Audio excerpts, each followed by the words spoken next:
नमस्कार। जरा सोचिए, किसी का असली पिता कौन होता है? वो जिसका खून का रिश्ता है, वो जिसने पाला पोसा, या फिर वो जिसका इरादा था? आज हम बेताल पचीसी की एक ऐसी ही क्लासिक, दिमाग घुमा देने वाली कहानी में उतरने वाले हैं जो इन्हीं सवालों से हमें रूबरू कराती है। ये कहानी है एक राजा की, जिसे एक नामुमकिन सा फैसला लेना पड़ता है। चलिए इस पहेली को मिलकर सुलझाते हैं। तो चलिए सीधा कहानी के क्लाइमैक्स पर चलते हैं। राजा हरदत्त पवित्र फल्गु नदी के किनारे खड़े हैं। वो अपने पूर्वजों के लिए अपना सबसे बड़ा फर्ज निभाने को तैयार हैं, पिंडदान। मतलब एक ऐसा अनुष्ठान जिसमें पूर्वजों की आत्मा की शांति के लिए उन्हें अन्न चढ़ाया जाता है। ये किसी भी बेटे के लिए अपने पिता के प्रति सबसे बड़ा सम्मान होता है और माहौल बहुत ही गंभीर है। लेकिन जैसे ही राजा हरदत्त पिंडदान करने के लिए आगे बढ़ते हैं, कुछ ऐसा होता है जिसकी किसी ने कल्पना भी नहीं की थी। नदी की शांत सतह को चीरकर अचानक 3 अलग-अलग हाथ बाहर आ जाते हैं। हर हाथ उस पिंड को लेने के लिए आगे बढ़ता है।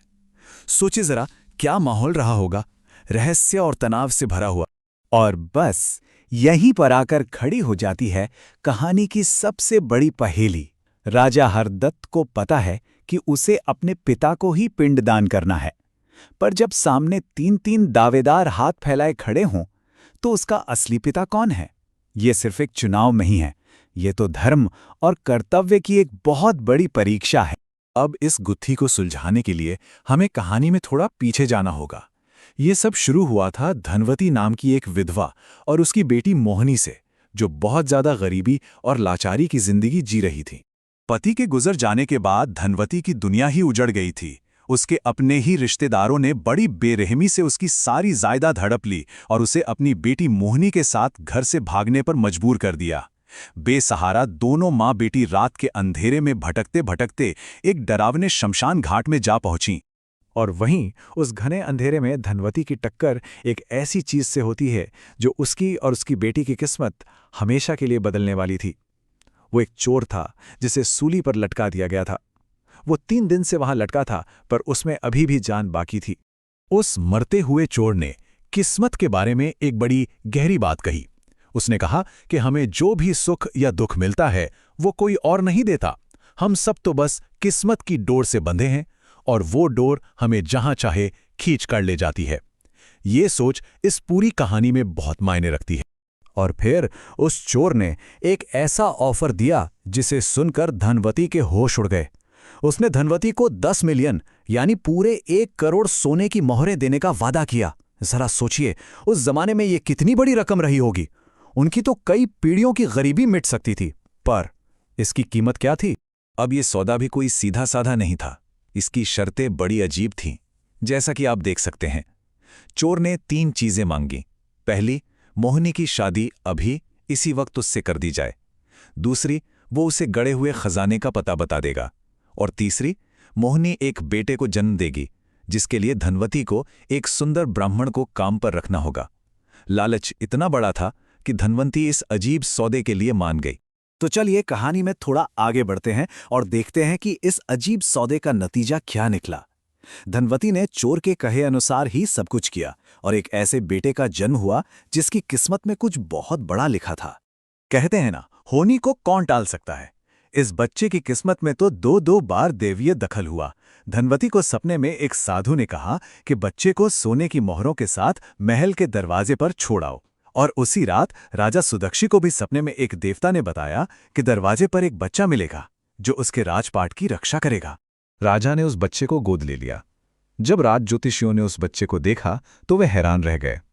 उसमें एक महान राजा बनने के सारे 32 लक्षण मौजूद थे, जैसे चौड़ा सीना और ऊंचा माथा।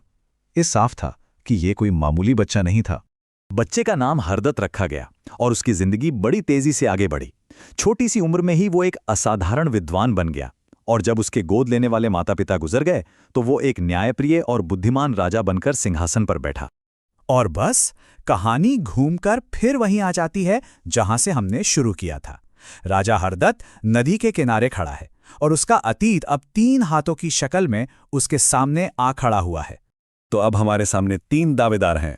पहला, वो चोर जो मोहिनी का पति था और एक तरह से इस पूरी वंशबेल का शुरू करने वाला था। दूसरा, वो ब्राह्मण जिसने बायोलॉजिकली बच्चे को जन्म दिया। और तीसरा वो राजा जिसने उसे गोद लिया, नाम दिया, पाला पोसा और अपना वारिस बनाया। तो सवाल फिर वही है, असली हकदार कौन?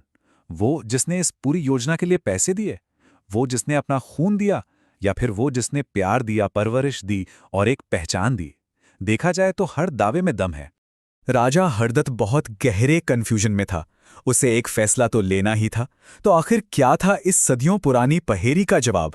चलिए देखते हैं कि कहानी इस दुविधा का क्या हल निकालती है। और जवाब थोड़ा चौंकाने वाला है। कहानी के तर्क के हिसाब से पिंडदान का असली अधिकारी चोर को माना गया। हाँ, चोर। यह फैसला पहली नजर में बड़ा अजीब लग सकता है, लेकिन इसके पीछे एक तर्क है। आइए इस तर्क को समझते हैं। ब्राह्मण का दावा इसलिए खारिज हुआ क्योंकि उसका योगदान एक तरह से एक सर्विस थी जिसके लिए उसे पैसे मिले थे। वो एक सौदा था। राजा का दावा भी इसलिए खारिज कर दिया गया क्योंकि बच्चे के साथ जो 1000 सोने की मोहरें मिली थीं, उन्हें उसकी परवरिश का भुगतान मान लिया गया। इस हिसाब से सिर्फ चोर ही सच्चा पिता था। क्यों? क्योंकि वो माँ का पति था और इस पूरे वंश की नींव उसी ने रखी थी, बिना किसी लेन देन के। वो जड़ था। ये पुरानी कहानी जाते जाते हमें एक बहुत ही मॉडर्न सवाल के साथ छोड़ जाती है। आखिर कौन होता है एक असली पेरेंट? क्या सिर्फ बायोलॉजी तय करती है, या परवरिश, या फिर वो इरादा जो एक परिवार को जन्म देता है? कहानी का जवाब उस समय के हिसाब से था, लेकिन आज के ज़माने में जहां अडॉप्शन, सरोगसी, ब्लेंडेड फैमिलीज इतनी आम हैं, ये पहेली और भी ज़्यादा ज़रूरी हो जाती है। ये हमें परिवार और पहचान की उलझी हुई परिभाषाओं के बारे में सोचने पर मजबूर करती है।